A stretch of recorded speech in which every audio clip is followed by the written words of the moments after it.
More than half a century has gone by since Clay and I first worked together at Columbia University's Hudson Labs.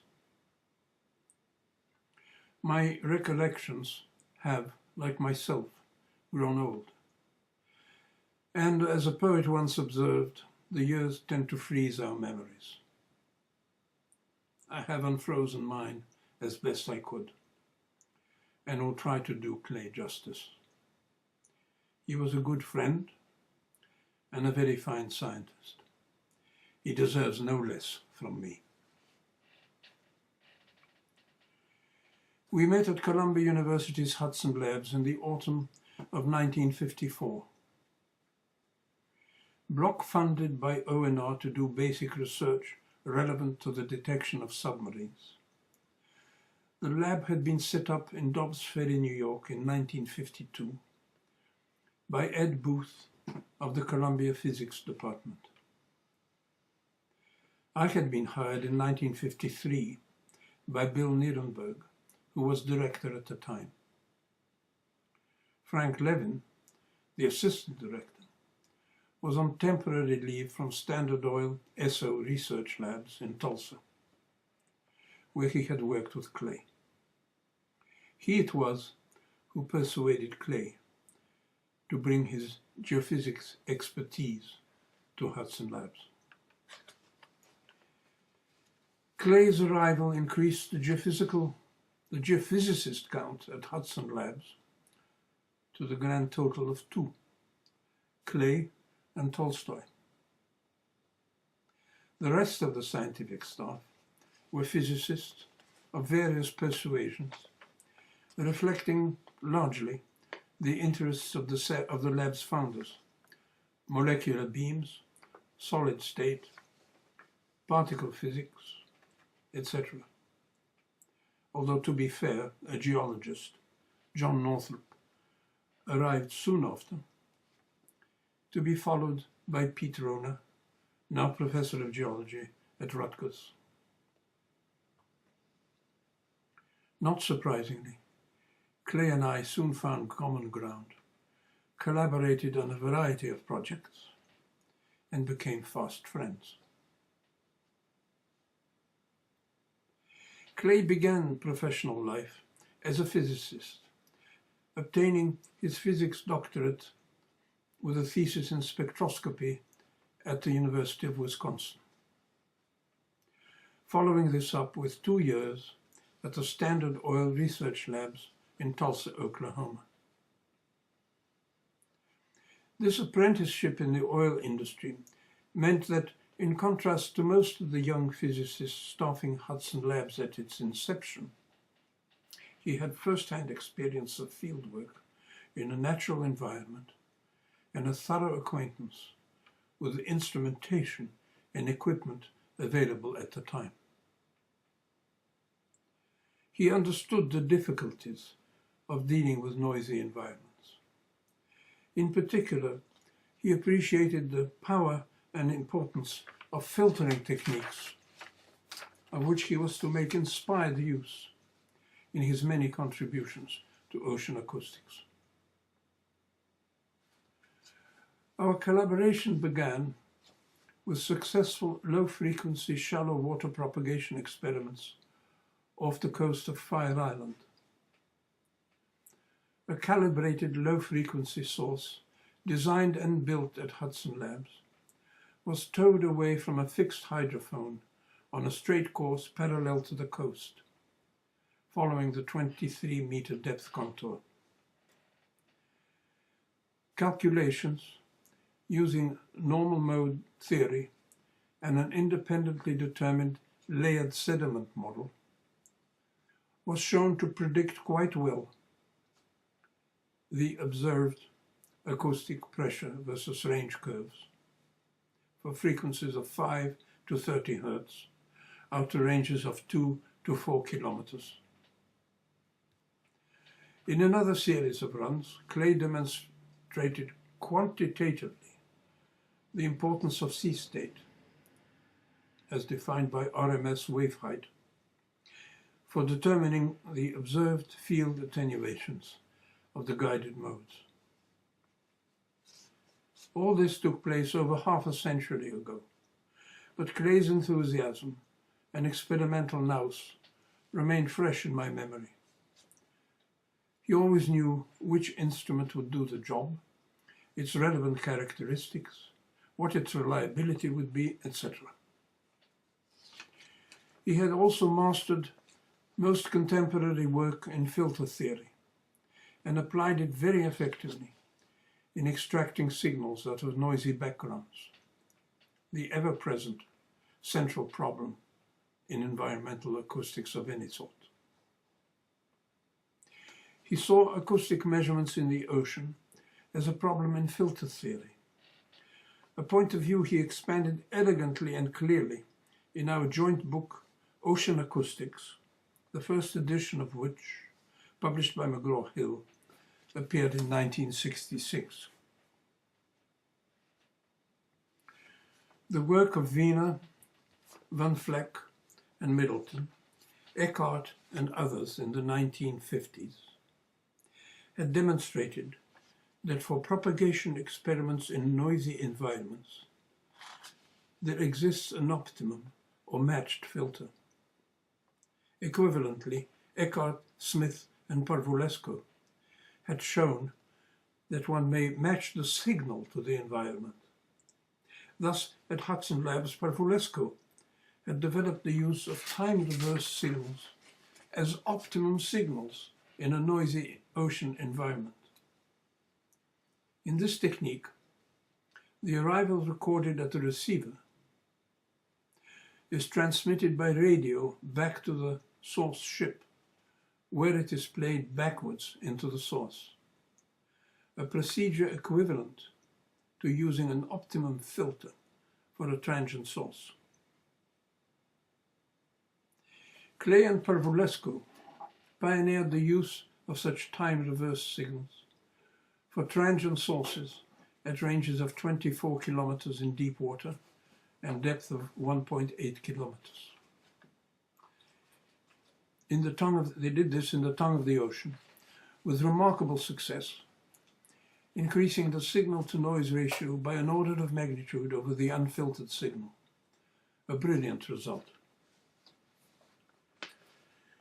Later, Clay and I collaborated successfully for several years, 1964 to 1968, on an ARPA-funded project, the remit of which was to do research on low-frequency disturbances in the atmosphere, with the ultimate goal of refining the acoustic monitoring of nuclear tests, which some nations were still carrying out in the atmosphere. For example, France and China. The relevant period band was 1 to 600 seconds. The atmospheric signal consisted of very low frequency acoustic, acoustic gravity, and gravity modes, which were to be detected on a digitized array of microphones spread over New Jersey, New York State, and Connecticut. We also installed an ionosonde to observe the displacements of the base of the ionosphere and demonstrated its coupling to long-period perturbations in the mesosphere and thermosphere. Most of these results came out in various geophysical and atmospheric science journals. The design of the array, the selection of the relevant equipment and supervision of the engineering staff were in Clay's hands, who did a wonderfully efficient job. He had everything up and running in 6 months. The system was very successful. Apart from detecting a number of rogue signals, rogue tests, it allowed us to do a substantial amount of basic research on gravity waves, on ionospheric coupling to these atmospheric disturbances, and on jet stream-induced ground-level pressure fluctuations. This array enabled us, among other things, to verify the existence of theoretically predicted surface gravity waves excited by such explosions. These propagate along the effective top of the atmosphere, defined by a transition layer in which the mean free path of the molecules becomes larger than the wavelength. For very low frequencies, this layer is effectively very thin and defines something equivalent to a free surface. Our records, though, were rather noisy, and we had to extract the relevant signals by numerical cross-correlation filtering. An interesting, more recent and striking detection of such waves are beautiful NASA photographs of the concentric ripples on top of Jupiter's atmosphere caused by the impact of fragments of the comet Shoemaker. Clay was a straightforward and guileless person. Academic politics and backbiting tended to pass him by, run off him like water off a duck's back. He was not effective at promoting himself, and as a result, I feel he never received the credit he deserved for some of his outstanding work on environmental acoustics.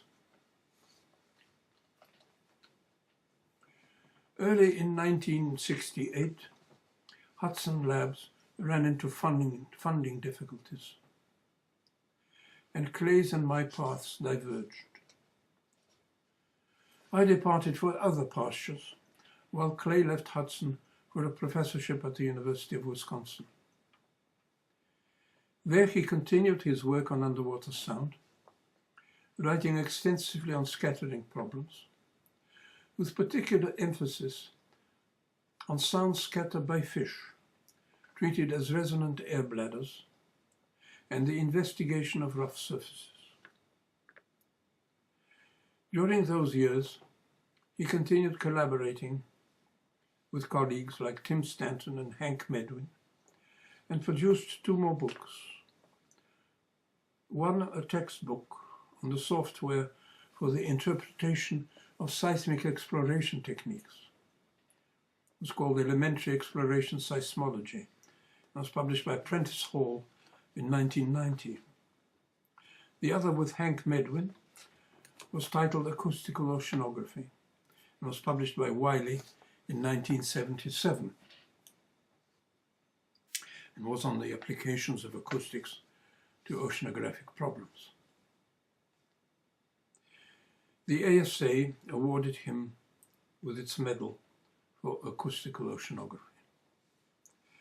At Wisconsin, he became an emeritus and spent many of his retirement years studying the effects of global warming on the ice thickness and water levels in lakes and seas. Such a brief summary of Clay's contributions to acoustics does not, of course, do him full justice.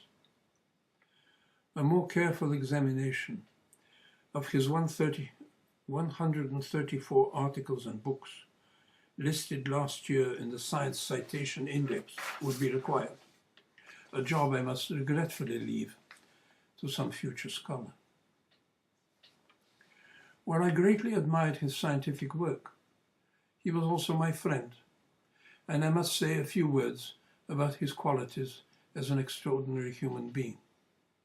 Few people knew that he suffered from dyslexia, a fact that makes his professional achievements all the more admirable. He was in all things an enthusiast. Ever cheerful, he approached life with a smile and a great deal of verve. Relatively late in life, he took up sports like sailing and skiing. I was, in fact, responsible for giving him a taste for the former. I owned an 8-meter sloop, which I kept in Long Island Sound. And now that I am no longer in danger of being fired, I can confess that once in a while, when the breeze was up and the sun was shining, as it so often seemed to do in those long ago years, I would subvert Clay into taking an afternoon off, and we would go sailing on the Sound. And when the breezing was not too strong, we did discuss a few acoustics problems. Clay had many talents. He was a gifted watercolorist and a more than competent musician.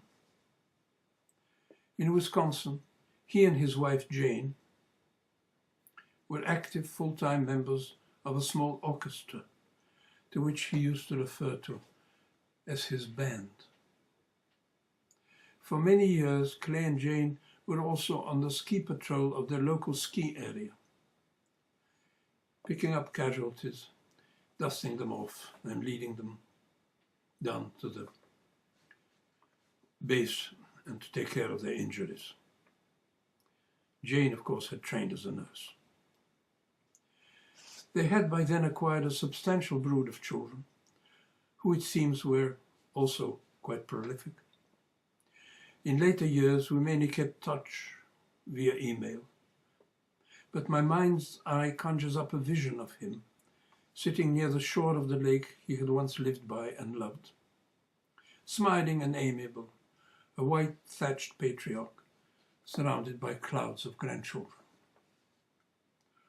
All who knew Clay, worked with him or were his students, will miss his cheerful presence at ASA meetings. While I saw very little of him in recent years, we corresponded regularly.